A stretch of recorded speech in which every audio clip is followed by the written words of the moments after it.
बोलता बोलता संक्रांतीचा दिवस पण आला आणि आज 14 तारीख आहे आणि झालं होतं असं की रात्रीच्याला आमच्या इथं एवढा पाऊस झाला की विचारच करू नका.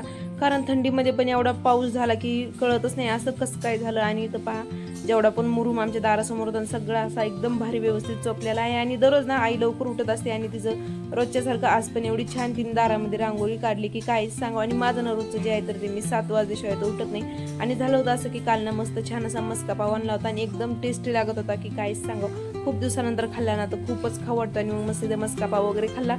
आणि आता ना आईने ना एवढा छान चुडा घातला होता हातामध्ये की काय सांगा. त्याच्या हातात ना खूपच सुंदर दिसत होत्या एवढ्या भारी बांगड्या. आणि आई आज मी आणि माझ्या आईने दोघींनी एकसारखेच ड्रेस एकसारखाच कलर घातलेला आहे आकाशी आकाशी. आणि झालं होतं असं की आम्ही चाललो होतो संक्रांत ऐकायला. तेवढ्यात ना आम्हाला आमचं हे शेजाऱ्यांचं एवढं मोठं घर दिसलं आणि इतकं छान घर आहे त्यांचं आतून की विचारच करू नका. मोठा असा बंगला आहे. ते पण शेतकरी आहे पण घर पण त्याचं खूपच सुंदर आहे. आणि मग त्याच्यानंतर ना हे आमच्या शेजाऱ्यांचा एक पांढरा मोठा बोके आहे. चला मग आता ब्लॉग कसा वाटला कमेंट करून नक्की कळवा. नवीन असेल ना तर आधी माझ्या चॅनलला सबस्क्राईब करून घ्या. भेटूया अशा नवीन नेक्स्ट ब्लॉगमध्ये.